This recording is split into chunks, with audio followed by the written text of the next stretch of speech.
Assalamualaikum warahmatullahi wabarakatuh. Alhamdulillah kita bertemu kembali. Selamat datang di channel kita yaitu channel Agile Mentor. Tadi sebelumnya saya akan memberikan sharing terkait dengan karena ini kita akan memasuki bulan Ramadan, maka marilah kita luruskan niat kita untuk senantiasa ingin kita diakui, ingin kita diridhoi oleh Allah Subhanahu wa taala sebagaimana hadis ya, yang disampaikan bahwa terdapat 3 komponen utama yang menyebabkan Allah ridho dan terdapat 3 indikator atau komponen, utama yang menyebabkan Allah tidak ridho kepada kita ya, sebagaimana, di dalam suatu hadis yang insyaallah hadisnya shahih, "Innallaha yardha lakum salasan wa yaskhatu lakum salasan. Yardha lakum an ta'budullaha wa la tusyriku bihi syai'a wa an ta'tasimu bihablillahi jami'an wa la tafarraqu wa an tunasihu man wallahu rahu amrukum wa yaskhatu lakum salasan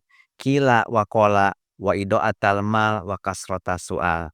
Jadi yang pertama adalah indikatornya Allah ridho kepada kita. Innallaha yardolakum salasan wa yardolakum an ta'budullaha wa la tusyriku bihi syai'an, dan kita beribadah kepada Allah tanpa mengandung maksud unsur-unsur kemusyrikan gitu ya, baik yang disengaja maupun tidak disengaja. Maka oleh karenanya maka marilah kita saling mengingatkan karena memang manusia ini secara naruriyah gitu ya, secara alamiah yaitu harus, satu sama lain saling membutuhkan, dan maka dari itu Allah Subhanahu wa taala ridho, wa anta atasimu bihablillahi jami'an wa la tafarraqu, dan Allah sangat ridho kepada kita apabila kita menegakkan dinullah ini, menegakkan syariat Allah ini ya. Tentunya syariat ini bukan untuk kepentingan Allah ya, Allah tidak mempunyai kepentingan terkait dengan hal ini, kitalah yang mempunyai kepentingan kepada Allah terkait dengan pelaksanaan syariat itu, sehingga Allah dengan sangat sayangnya kepada kita mensyariatkan kepada kita untuk menjalankan ibadah kepada Allah dengan catatan kita senantiasa menegakkan kehidupan secara berjamaah, dalam artian ini untuk menghilangkan sifat ghil kita, yaitu untuk menghilangkan sikap ketakaburan kita, tentunya dengan mengikhlaskan diri kepada Allah Subhanahu wa taala dengan tidak memusyrikan sedikit pun ya. Tentunya kita tidak memandang remeh orang lain ya, apapun yang mereka yakini dan amalkan, tentunya hak mereka, tetapi kita mempunyai kewajiban untuk amar ma'ruf nahi munkar dengan cara yang sangat-sangat baik, yaitu dengan cara menegakkan agama atau dinullah ini dengan seraya berjamaah. Wa antunassohu, dan kita diwajibkan untuk menasehati para pemimpin kita yang diberi amanah untuk memimpin urusan umat ini gitu ya. Dan Allah juga mempunyai 3 indikator ya, 3 indikator. eh, Allah Subhanahu wa taala benci terhadap kita ketika kita mengolah informasi tanpa ya, menerima informasi tanpa kita olah demikian rupa dan tanpa kita selidiki kebenarannya, yaitu qila wa qala ya, sebagaimana kita share-share gitu ya, ada isu-isu terus di-share gitu ya, apalagi yang sifatnya adalah menghina saudara-saudara kita sesama muslim atau saudara-saudara kita sebangsa dan setanah air, sehingga menyebabkan bangsa Indonesia ini menjadi semakin chaos. Nah, itu Allah tidak suka ya.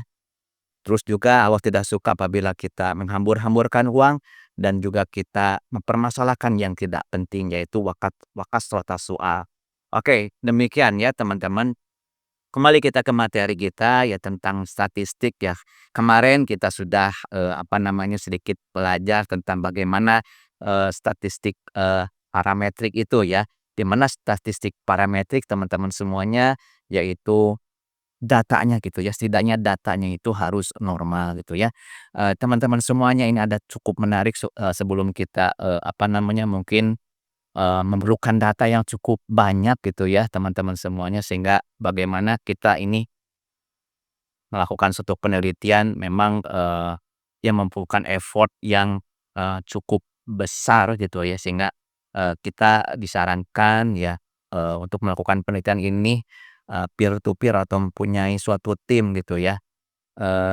Dan pada kesempatan ini, kami akan pending dulu ini, kelanjutan dari materi kemarin. Nah, ini ada suatu penelitian, uji penelitian statistik yang, cukup, sedang viral saat ini ya, sehingga, apa namanya, ini perlu juga kita sampaikan. Setidaknya kita mempunyai mindset yang benar tentang, apakah kapan itu, kita melakukan suatu pengolahan uji statistik dengan distribusi data yang normal, kapan, ini bisa yang tidak normal ini bisa juga diolah gitu ya, seperti apa itu ya.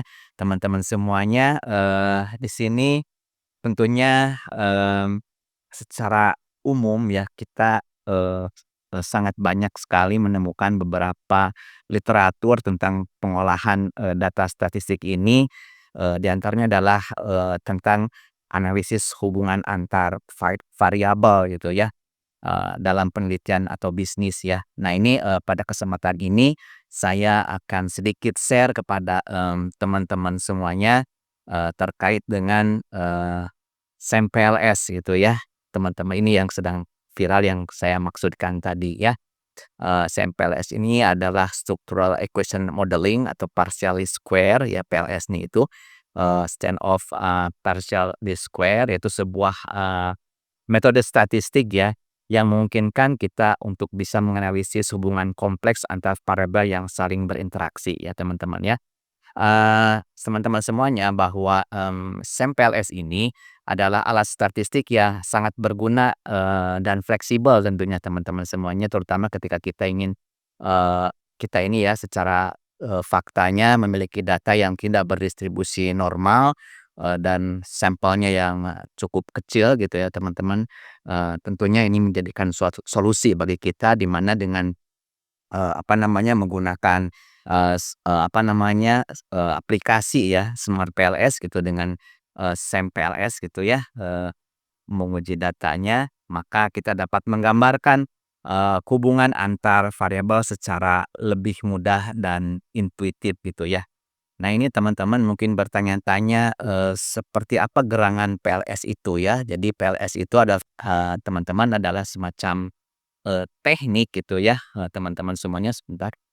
Semacam teknik statistik ya, atau uji statistik yang digunakan untuk mengukur hubungan antar variabel dalam model yang, kompleks gitu ya teman-teman. Dengan menggunakan samples ini, kita bisa menggambarkan bagaimana variabel yang bisa diamati, misalnya variabel terkait dengan survei kita atau data kuesioner kita ya, berhubungan dengan variabel yang tidak bisa diamati ya. Ya, jadi tidak bisa diamati secara langsung ya, di antaranya ini disebut dengan variabel laten gitu ya. Seperti, kaitannya dengan minat ya, kepuasan atau, terkait dengan loyalitas gitu ya. Teman-teman semuanya, eee, jadi, berdasarkan, apa namanya, urutan-urutan gitu ya, kenapa kita sampai ke SAM-PLS ya tentunya, tadi terkait dengan variabel laten ini, kita juga, apa, perlu mempelajari ya sebelumnya gitu ya, perlu kekuatan keilmuan juga, kita juga memerlukan, apa namanya, analisis faktor gitu ya. Ini untuk, mengidentifikasi indikator yang baik untuk menjelaskan suatu variabel laten ya, yang tidak bisa diukur secara langsung ya. Ini, unobserved ya, oke. Nah terus, kaitannya dengan, apa, kemudian dengan regresi berganda gitu ya. Ini adalah, berkaitan, dedicated to, mengetahui pengaruh langsung antar, variabel gitu ya. Ini biasanya menggunakan, observed variable ya. Kalau berbeda dengan analisis faktor, yang memang analisis faktor ini, variabelnya bisa unobserved, yaitu yang, tidak bisa diukur secara langsung atau laten ya, dan juga, ada yang observed atau variabel, yang bisa diukur, secara langsung gitu ya teman-teman. Dan teman-teman ini SEM ini ibaratnya adalah semacam analisis jalur gitu ya, tentunya, kalau regresi, apa namanya, teman-teman semuanya, regresi ganda ya. Jadi ini, dedicated to, misalkan contoh, apa namanya, kita, ingin mengetahui pengaruh langsung gitu ya. Misalkan di sini, ada X1 ya, terus itu juga ada X2, variabel X2 ya, oke, dan adanya, variabel X3 ini biasanya variabelnya itu adalah variabel yang sifatnya, ya observed ya, yang bisa diukur secara langsung ya, diantaranya seperti apa teman-teman ya, berat badan gitu kan, terus apalagi tinggi badan kan ya. Nah ini kalau misalkan terkait dengan tadi, kaitannya dengan motivasi, kepuasan, loyalitas, itu berkaitan dengan unobserved variable ya. Nah kalau regresi itu teman-teman ini berkaitan dengan, catatannya adalah, apa namanya, berkaitan dengan, mengetahui pengaruh langsung, antar variabel, yaitu variabel, eee, bebas dengan variabel terikat ya, variabel eksogen dan variabel endogen gitu ya. Nah ini kaitannya dengan, apa namanya, hubungan secara, apa teman-teman, hubungan secara langsung ya, teman-teman ya. Nah ini, selanjutnya perkembangan selanjutnya adalah bahwa kita not merely on, apa namanya, tolong, apa namanya itu, eraser ya, jadi, berbeda ya teman-teman kalau di sini, terima kasih, ini secara langsung ya teman-teman, langsung, dan ada juga, gabungan ya antara bagaimana analisis, secara apa namanya, langsung dan secara tidak langsung. Misalkan di sini, eee, X1 gitu ya teman-teman, terus di sini, adanya X2 gitu ya teman-teman, terus di sini ada, apa yang namanya, harus melewati sesuatu yang, apakah ini bisa langsung ke variabel Y, misalkan di sini ya, eee, tetapi ini nih, misalkan ini langsung ya, hubungannya langsung, tetapi, apa namanya, ada yang dinamakan variabel intervening, yaitu, variabel, antara ya, sebelum misalkan kita ke Y, ini kita melalui gitu ya. Nah ini misalkan, variabel M ya, supaya mudah diingat, variabel melalui gitu ya. Ini ada yang langsung gitu teman-teman, dan ada yang melalui ini kan gitu ya. Ada yang melalui ini sebelum kita, apa namanya, sampai kepada variabel, endogen ya, variabel terikat. Nah ini hubungannya secara langsung, dan kalau yang ini hubungannya secara, tidak langsung ya. Demikian pula dengan X2, ya ini juga kalau hubungan dari sini ke sini adalah, secara langsung, dan apabila melalui, variabel M, terus kemudian dari variabel M menuju Y, maka ini, apa namanya, terkait dengan, pengaruh, tidak langsung gitu ya. Dan ini teman-teman, menggunakan data, observed variabel gitu ya teman-teman semuanya. Jadi jelas bahwa, beberapa, perkembangan dari penelitian gitu ya terkait dengan uji statistik ini akan, kita bisa analisis ya, termasuk juga, eee, apa namanya, terkait dengan, structural equation modeling atau yang dikenal dengan, SEM gitu ya teman-teman ya. Oke, teman-teman semuanya, di SEM ini ya merupakan kombinasi ya teman-teman, bukan berarti tadi tidak berlaku ya, misalkan analisis faktor, analisis regresi gitu ya. Nah ini kalau di SEM ini teman-teman semuanya, perlu dicatat ya bahwa, eee, ya kaitannya dengan SEM gitu ya, teman-teman semuanya ya. Oke, ya teman-teman, silakan, ya, oke.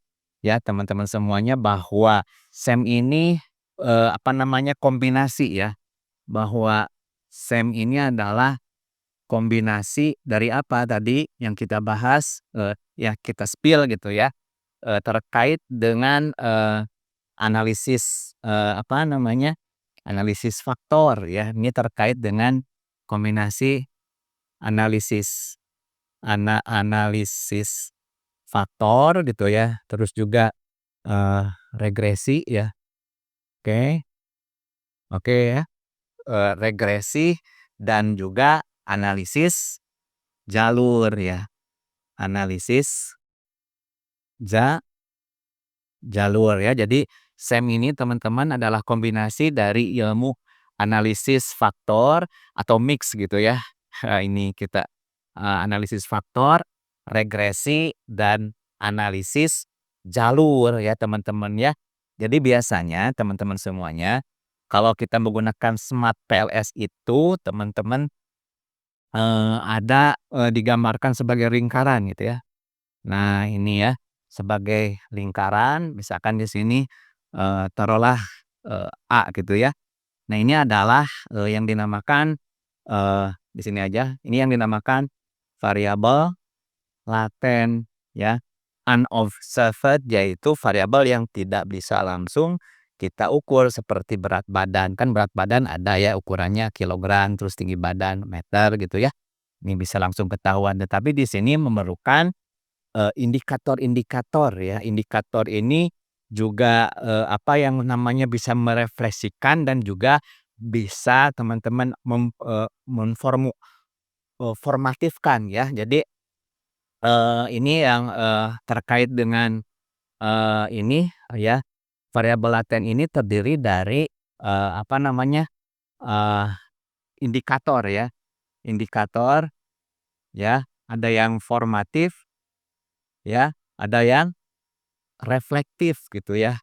Oke oke ya, kita bahas 2 ini dulu ya, formatif dan reflektif. Kalau reflektif itu merefleksikan ya, jadi merefleksikan ini biasanya panahnya ke luar. Nah ini adalah indikator indikator apa, reflektif ya teman-teman. Nah ya, terus yang selanjutnya adalah indikator formatif ya, eee, indikator formatif yang membentuk, apa namanya, eee, variabel dari variabel laten gitu ya. Oke. Nah, teman-teman semuanya, kalau misalkan reflektif, ini kan reflektif itu teman-teman mencerminkan gitu ya, mencerminkan ya. Kalau formatif itu teman-teman membentuk gitu ya. Nah, misalkan contoh ya, kalau reflektif ini misalkan terkait dengan sakit ya, oke. Nah, sakit ini sebagai misalkan variabel, apa namanya, sebagai variabel laten gitu ya. Ciri-ciri sakit itu yang merefleksikan ciri-ciri mereka itu sakit ya.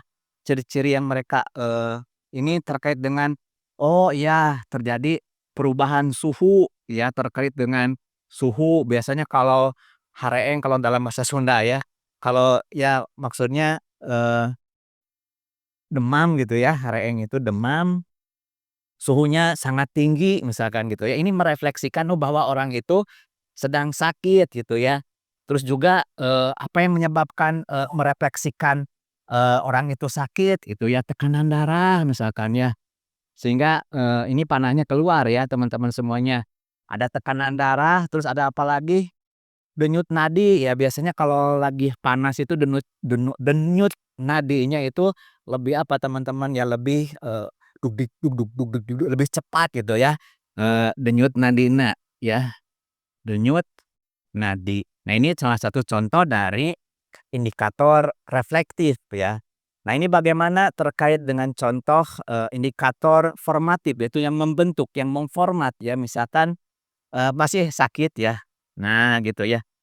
Ya, yang memformat orang menjadi sakit itu apa ya, ya? Ya tentunya ini ke dalam gitu, yang menyebabkan orang sakit itu misalkan salah satu contohnya adalah kebiasaan makan ya, kebiasaan makan gitu ya.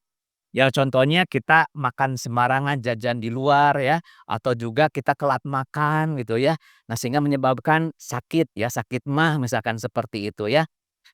Yang kedua misalkan ini terkait dengan apa, mohon maaf yang bagi teman-teman yang suka merokok ini mah sebagai contoh aja ya, ini, untuk menjelaskan ini, itu kebiasaan merokok ya. Nah misalkan contoh, ini adalah kebiasaan, apa namanya, teman-teman, kebiasaan merokok gitu ya teman-teman semuanya, ini adalah salah satu contoh dari indikator formatif karena memang ini adalah variabel laten yang tidak bisa kita ukur secara langsung atau unobserved gitu ya teman-teman semuanya.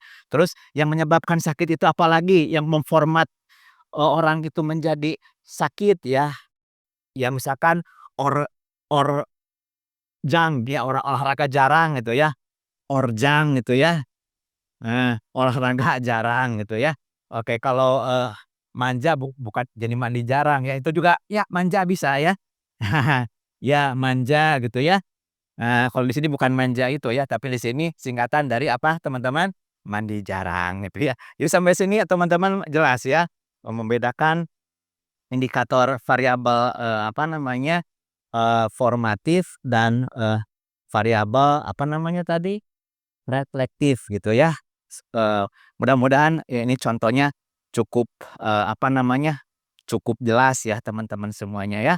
Oke, ini, catatan untuk bagaimana kita bisa awal dari kita mempelajari structural equation, modeling gitu ya teman-teman semuanya ya. Jadi, teman-teman semuanya terkait dengan ini ya, kalau kita struktur model yang terdapat pada, apa namanya, pada SEM ini ya teman-teman yang merupakan mix, analisis faktor, regresi, dan, analisis jalur, tentunya ini variabel latennya ini terdiri dari, beberapa indikator, baik indikator, apa namanya, formatif dan reflektif ya teman-teman semuanya ya.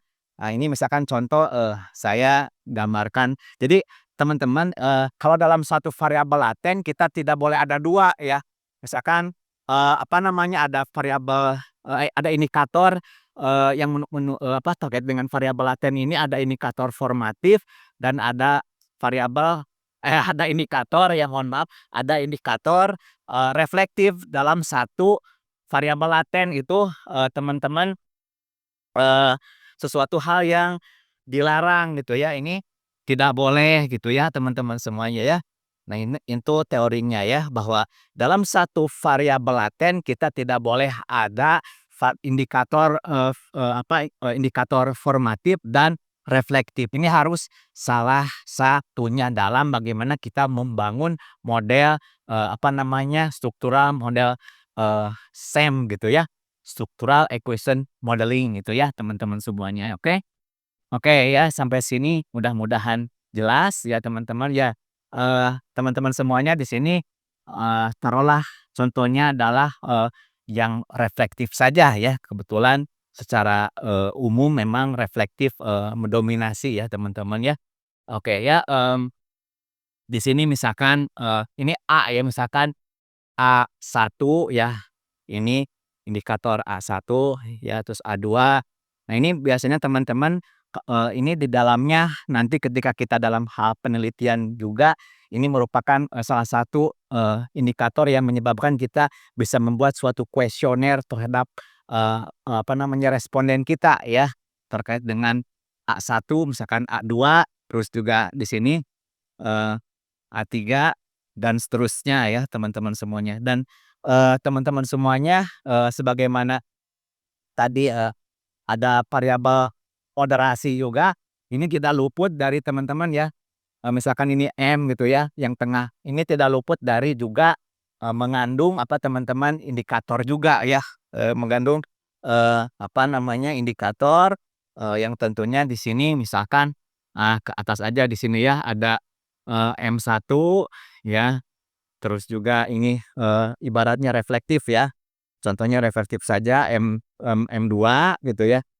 M2 ya indikator, eee, M M3 gitu ya, teman-teman semuanya ya. Oke, ini, dan tadi juga saya sampaikan pengaruh langsung misalkan di sini dan pengaruh tidak langsung ya. Di sini, ada, Y misalkan ya di sini ya, Y ya teman-teman semuanya. Ini ada yang langsung ke sini ya, ada yang melalui melalui M gitu ya, baru ke sini. Nah, kalau di sini juga B misalkannya sama, B misalkan, saya nggak mau misalkan apa namanya, variabel reflektif, mau formatif saja misalkan. Nah, tapi semua harus seragam ya dalam satu variabel laten, harus seragam di sini, misalkan, variabel formatif gitu ya. Nah ini, B1 terus, di sini juga, adanya B2 dan, di sini adanya, B3 gitu ya. Ya, nah ini juga, apa namanya, ada yang langsung berhubungan, dengan Y dan juga ini melalui, apa namanya, melalui M gitu ya teman-teman. Sampai sini mudah-mudahan bisa dipahami gitu ya, di mana, di situ, apa namanya, merupakan, salah satu contoh gitu ya, bagaimana kita, membangun struktural equation, modeling gitu ya teman-teman semuanya. Ya, jadi, teman-teman semuanya memang SEM ini terbagi 2 ya, ada covariant base yaitu, disingkat CB biasanya ya, ada komponen variance base gitu ya. Ini, apa namanya, yang, bagian dari SMART PLS ya. Kalau, ini, eee, apa, eee, bagian dari komponen variance base yang memang, ini adalah, uji statistik, non parametrik ya, karena tadi catatannya adalah kita tidak harus menunggu data, berdistribusi normal gitu ya. Oke, jadi ini beda ya kalau di PLS ini, prinsipnya, berdasarkan ini jenis SEM-nya itu ternyata banyak gitu ya teman-teman semuanya. Ini, kaitannya dengan PLS SEM ini adalah untuk mengembangkan teori atau membangun teori ya. Ini, orientasi, prediksi gitu ya. Ini, berbeda dengan, penelitian, apa namanya, jenis SEM yang lain gitu ya, salah satunya adalah, covariant, SEM gitu ya, yang menggunakan AMOS ya, bukan SMART PLS. Teman-teman ini, statistik, parametrik karena memang, datanya harus normal gitu ya. Jadi, CB-SEM ini teman-teman ya, adalah, apa namanya, eee, bertujuan untuk menguji teori atau mengkonfirmasi teori. Jadi, ini adalah orientasinya kepada, parameter gitu ya teman-teman semuanya. Ya, ini, teman-teman, bahwa, SEM PLS ini biasa disebut juga variance based SEM gitu ya. Jadi, SEM PLS ini ya, SEM PLS ini, eee, varian base ya, base SEM gitu ya. Ini dikembangkan oleh, Herman Wold ya, oleh Herman Wold ya, oleh Herman Wold ini pada tahun 1975 gitu ya, teman-teman mungkin belum lahir ya. Ya, oke. Ini dikembangkan sebagai alternatif pemodelan persamaan struktural yang dasar teorinya lemah, namun juga dapat, digunakan sebagai konfirmatori teori gitu ya. Ini di sini uniknya bahwa SEM-PLS ini tidak mensyaratkan terpenuhinya asumsi normal multivariat gitu ya teman-teman. Nah, karena juga di sini dapat digunakan pada sampel yang relatif kecil ya teman-teman ya, minimal, teman-teman, ada 30 sampel ya. Nah, ini SEM-PLS juga dapat diterapkan pada indikator reflektif maupun formatif ya yang tadi, kami, jelaskan gitu ya, perbedaannya seperti itu ya. Nah ini, teman-teman semuanya, eee, ilustrasi model PLS-SEM gitu ya. Di sini, kita mengenal adanya struktural inner model ya. Nah, struktural inner model ini teman-teman semuanya gimana di sini gitu ya. Struktural inner model teman-teman ini, berkaitan, antara hubungan antara variabel, di sini ya, misalkan variabel laten. Nah, ini sebagai apa namanya, inner model. Kalau outer model ini hubungan antara teman-teman ya, antara, eee, apa namanya, di sini variabel laten dan indikatornya gitu ya, seperti itu ya. Jadi, teman-teman semuanya, bila kita nanti kita akan, lebih jelas berupa contoh-contohnya ya. Jadi, teman-teman, eee, measurement-nya atau pengukurannya adalah ada outer model dan juga, inner model atau yang dikenal dengan, structural model ya, yaitu hubungan antara variabel-variabel laten yang kita ilustrasikan pada, model PLS, SEM gitu ya. Jadi, contoh, model pengukuran atau outer model, eee, atau measurement model ini adalah hubungan antara indikator dan variabel latennya gitu ya. Ini yang dinamakan outer model ya. Jadi outer model ini hubungan antara variabel laten dengan indikatornya gitu ya. Eee, kalau, model struktural atau yang dinamakan dengan inner model, ini adalah hubungan variabel laten dengan variabel laten lainnya ya. Seperti mana di sini? Seperti ini ya, ya, ya. Nah, ini ya, termasuk juga di dalamnya adalah variabel mediasi gitu ya, teman-teman semuanya. Sampai sini barangkali teman-teman, cukup jelas ya teman-teman semuanya ya. Jadi apa yang dinamakan outer model dan apa yang dinamakan inner model. Jadi kalau outer model ini adalah hubungan antara indikator dengan variabel latennya. Sedangkan, model struktural atau dinamakan inner model adalah hubungan antara variabel laten dengan variabel laten lainnya gitu ya, teman-teman semuanya ya. Oke. Jadi kalau variabel laten kembali lagi ya, ini adalah unobserved variable ya. Jadi variabel laten ini, unobserved ya, variabel gitu ya. Nah, ini teman-teman semuanya yang tidak bisa diukur secara langsung, melainkan menggunakan indikator ya. Tadi kenapa kita bikin indikator ya, karena memang contoh-contohnya tidak bisa diukur secara langsung ya. Di antaranya adalah berkaitan dengan motivasi, yang kedua adalah berkaitan dengan sikap, yang selanjutnya misalkan berkaitan dengan perilaku seseorang, atau bahkan berkaitan dengan, kinerja ya. Nah, terus beda dengan, variabel yang teramati atau yang dinamakan, observed ya, yang dinamakan observed variable ya. Nah, ini, biasanya berupa, yang bisa kita ukur ya secara, langsung gitu ya. Oke ya. Oke teman-teman semuanya, bahwa untuk notasi ya di PLSM, akan kita bahas pada, pertemuan yang khusus ya, karena di sini, kami ingin memotivasi kepada teman-teman semuanya bahwa dalam penelitian ini banyak sekali alternatif yang perlu, menjadi, kita kuasai ya. Apakah,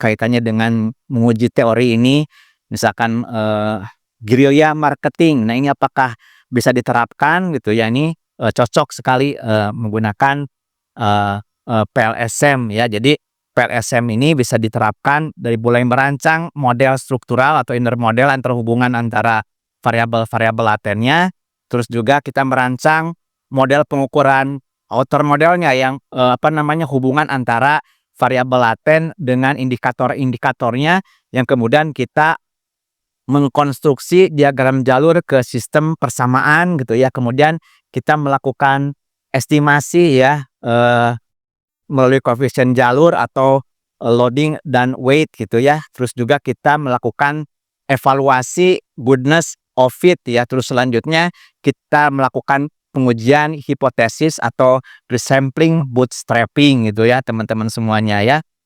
Ini, teman-teman pada bagaimana kita, apa namanya, dalam merancang model yang berbasis, teori ini, maka, apa namanya, kita, eee, apa namanya, bisa, praktekkan gitu ya, dan, tentunya, akan ada pembahasan khusus terkait dengan, SAMPLS ini, tetapi yang pada prinsipnya gitu teman-teman semuanya, teman-teman, jangan merasa, ini apa namanya, eee, ada banyak alternatif lah gitu ya, dan ini yang perlu kita, apa namanya, senantiasa ingat ya.